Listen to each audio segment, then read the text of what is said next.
একটি মফস্বল শহরের স্কুল। দশম শ্রেণীর ছাত্রী অরুণা ও তার সদ্য নতুন বান্ধবী সুনিতা। বন্ধুত্ব, ঈর্ষা, আত্মহত্যা আর এক ভয়ঙ্কর অতীত, সব মিলিয়ে আমাদের আজকের এক অলৌকিক ও গা ছমছমে গল্প, প্রিয় বান্ধবী। অরুণা ছিল পড়াশোনায় ভালো, একটু একা একা থাকতে ভালোবাসত। স্কুলে তেমন কোনো ঘনিষ্ঠ বান্ধবী ছিল না, কিন্তু সেই বছর দশম শ্রেণীতে এসে হঠাৎ করেই তার জীবনে এলো এক রহস্যময় মেয়ে, সুনিতা। তুমি কি অরুণা? আমি আজই ভর্তি হলাম, তুমি কি আমাকে তোমার পাশে বসতে দেবে? হ্যাঁ হ্যাঁ, এসো। আমার তো এমনিতেও কেউ নেই। পরদিন থেকেই অরুণা যেন বদলে যেতে লাগলো। সে আর আগের মতো নিঃসঙ্গ ছিল না। সারাদিন সুনিতার সাথে কথা বলতো, হাসতো, একসাথে টিফিন খেত। কিন্তু আশ্চর্যের ব্যাপার, স্কুলের আর কেউ যেন সুনিতাকে ঠিকভাবে দেখতে পেত না।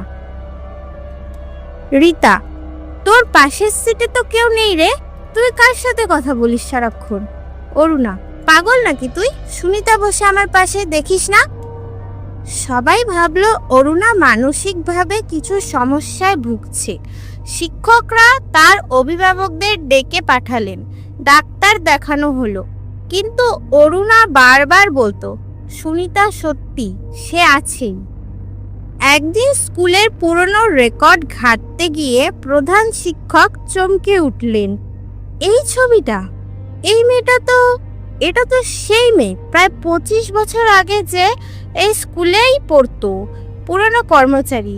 হ্যাঁ, সুনিতা ভালো ছাত্রী ছিল, কিন্তু একদিন হঠাৎ করে স্কুলের ছাদ থেকে ঝাঁপ দিয়েছিল, কারণ কেউ তার বন্ধুত্ব নিয়ে উপহাস করেছিল। তার প্রিয় বান্ধবী তাকে ছেড়ে গেছিল। একদিন বিকেলে স্কুল ছুটির পর অরুণা আর ফিরল না। তার খাতা খোলা ছিল, লেখা ছিল, আমার একটাই প্রিয় বান্ধবী ছিল সুনিতা, আমি ওকে ছাড়তে পারি না, এবার আমি যাচ্ছি ওর কাছে। আজও স্কুলের পুরনো ভবনের করিডোরে কেউ কেউ শুনতে পান দুটো মেয়ে মিলে গল্প করছে, হাসছে, একজন অরুণা আর অন্যজন সুনিতা। অরুণার হারিয়ে যাওয়ার কয়েক সপ্তাহ কেটে গেছে। স্কুলের সবাই ভেবেছিল এটা একটা দুঃখজনক দুর্ঘটনা, কিন্তু তারপর থেকেই পুরনো ভবনে একের পর এক অদ্ভুত ঘটনা ঘটতে লাগলো। রোজ রাতে কে যেন জানালার ধারে দাঁড়িয়ে থাকে, সাদা ইউনিফর্ম, হাত জোড়া করে তাকিয়ে থাকে। হঠাৎ হাওয়ার মতো মিলিয়ে যায়। অন্য কর্মচারী, ভুল দেখছো নাকি দাদা? গার্ড, না রে, আমি আমার চোখে দেখেছি, সুনিতার মতো দেখতে, পাশে দাঁড়িয়ে থাকে যেন আরেকটা মেয়ে। দুজনেই চুপচাপ তাকিয়ে থাকে আমার দিকে। রুদ্র নতুন স্কুলে ভর্তি হয়েছে। সে আগে থেকেই অলৌকিক বিষয়ে আগ্রহী। যখন শুনল স্কুলে এক সময় ছাত্রী অরুণা রহস্যজনকভাবে উধাও হয়ে গেছে, তখন থেকে সে খোঁজ নিতে শুরু করলো। রুদ্র বন্ধুর সাথে, তুই বিশ্বাস কর বা না কর, আমি গতকাল লাইব্রেরির পিছনের করিডোরে কারোর গলার শব্দ শুনেছি। কে যেন বলছি, আমার প্রিয় বান্ধবী কোথায়? একদিন রুদ্র স্কুল ব্যাগ থেকে দেখে একটা চিরকুট তার বইয়ের ভেতরে ঢোকানো। পুরনো জানলার পাশে এসো, সন্ধ্যার পরে আমি অপেক্ষা করছি। চিরকুটে কোনো নাম নেই, কিন্তু কালি লালচে, ঠিক যেন শুকনো রক্তর মতো। রুদ্র একা এসে দাঁড়ায় স্কুলের পুরনো ভবনের 3য় তলার জানালার সামনে। হঠাৎই, কে কে আছো?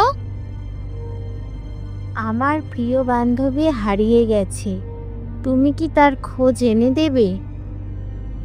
হঠাৎ পেছন থেকে এক জোড়া ঠান্ডা হাত রুদ্রর কাঁধে রাখে। চোখে অন্ধকার। রুদ্রকে পাওয়া গেল স্কুলের পেছনের মাঠে, অচেতন অবস্থায়, তার হাতে আঁকা অরুণা ফিরে আসবে। তবে প্রিয় বান্ধবীকে নিয়ে। প্রিয় বান্ধবীর গল্প এখন আর শুধু একটা অতীত নয়, ওটা এখন স্কুলের ভবনের দেয়ালে, বাতাসে, প্রতিধ্বনিতে জীবন্ত। রুদ্র সেই দিন অচেতন অবস্থায় পাওয়া গেল, তার মুখে ভয় আর বিস্ময়ের ছাপ। কিন্তু জ্ঞান ফেরার পর সে কিছু বলল না, শুধু বলল সে ফিরে এসেছে। অরুণা কিন্তু একা নয়। পরের কদিন স্কুলের ছাত্রছাত্রী ও শিক্ষকরা অদ্ভুত জিনিস দেখতে লাগলো। বোর্ডে চক দিয়ে অদৃশ্য হাতে লেখা, সুনিতা আমার বান্ধবী ছিল, আর কেউ হোক তা আমি চাই না। শৌচালয় থেকে কণ্ঠস্বর ভেসে আসে, আমি আবার এসেছি আমার প্রিয় বান্ধবীকে খুঁজতে। রাতে ঘুমের মধ্যে রুদ্র দেখে সে স্কুলের করিডোরে হাঁটছে। হঠাৎ অন্ধকার থেকে বেরিয়ে আসে অরুণা, চোখে শূন্য দৃষ্টি, ঠোঁটে একটা অদ্ভুত হাসি। অরুণা, তুমি তো বলেছিলে সাহায্য করবে আমাকে, কিন্তু তুমি তো সুনিতাকে দেখতে পাও না। তোমাকে এখন তার জায়গা নিতে হবে। রুদ্র চিৎকার করে জেগে ওঠে, না, আমি বান্ধবী হতে চাই না। রুদ্র স্কুলের লাইব্রেরিতে পুরনো ছবির অ্যালবাম ঘাঁটতে থাকে। হঠাৎ দেখে 25 বছর আগের ক্লাস ফটোতে এক মেয়ে, সুনিতা। কিন্তু অদ্ভুত ব্যাপার, পাশের জায়গাটা ফাঁকা, ঠিক যেখানে অরুণা বসতো। তার নিচে লাল কালি দিয়ে লেখা, এইখানে কেউ বসতে পারবে না, এটা শুধু আমার প্রিয় বান্ধবীর জন্য। রুদ্র বুঝতে পারে সুনিতার আত্মা শান্তি পায়নি, অরুণা তার ডাকে সাড়া দিয়েছিল, আর এখন সেই বন্ধুত্ব চিরকালীন করতে চায়। রুদ্র বন্ধুর সাথে, এই আত্মা শান্ত হবে না যতক্ষণ না আমার ওর বান্ধবীকে ফিরিয়ে দিই, বা ওর ভুল ভাঙাতে না পারি। বন্ধুটি প্রশ্ন করে, কিন্তু কিভাবে? আমায় যেতে হবে ঠিক সেই পুরনো ছাদে, যেখানে সুনিতা ঝাঁপ দিয়েছিল। ছাদের ওপর অন্ধকার আকাশ, হাওয়া তীব্র, রুদ্র একা দাঁড়িয়ে।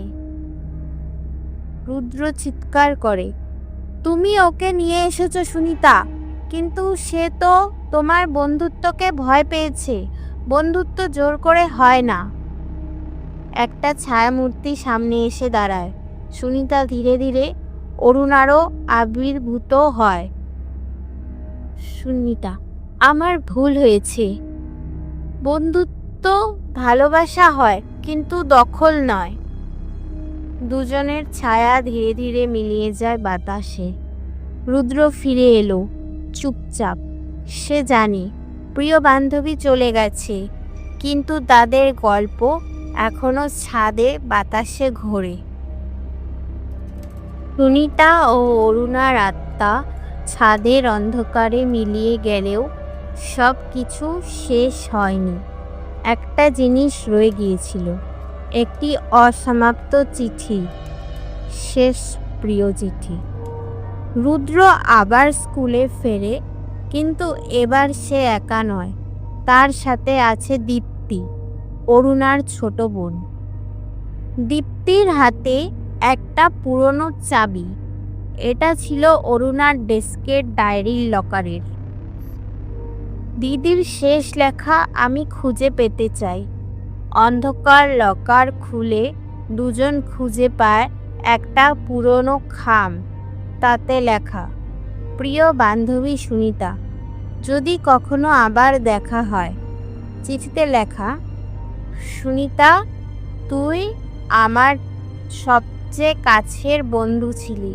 তোকে দেখে আমি হাসতে শিখেছিলাম, কিন্তু জানিস, তোকে সবাই দেখতো না, আমিও ভয় পেতাম। তুই চাইছিলি আমি শুধু তোর হই, কিন্তু বন্ধুত্ব মানে তো আবদ্ধ করে রাখা নয়। যদি এই চিঠি কোনোভাবে তোর কাছে পৌঁছায়, জানিস আমি তোকে ক্ষমা করেছি, তুই এবার মুক্ত হ। আমাদের বন্ধুত্ব এখানেই শেষ নয়, এটা অন্য কোনো জন্মে আবার শুরু হোক। অরুণা। রুদ্র ও দীপ্তি চিঠি নিয়ে যায় ছাদে। রাত তখন গভীর, ঝড় উঠছে। রুদ্র ছাদের এক কোণে চিঠিটা রেখে দেয়। বাতাসে চিঠিটা ধীরে ধীরে উড়ে যায়। দুজন যেন দেখতে পায় দুটি ছায়া হাত ধরে দাঁড়িয়ে আছে। একটি ধীরে মুখ ঘুরিয়ে বলে, ধন্যবাদ, এবার আমি যেতে পারি। পরদিন সকালে স্কুলের দেয়ালে কেউ খেয়াল করে সাদা চক দিয়ে লেখা আছে, বন্ধুত্ব মানে মুক্তি, ভালো থেকো প্রিয় বান্ধবী। ভৌতিক কাহিনী শেষ হতে পারে, কিন্তু বন্ধুত্বের গল্প তার থেকে যায় চিরকাল।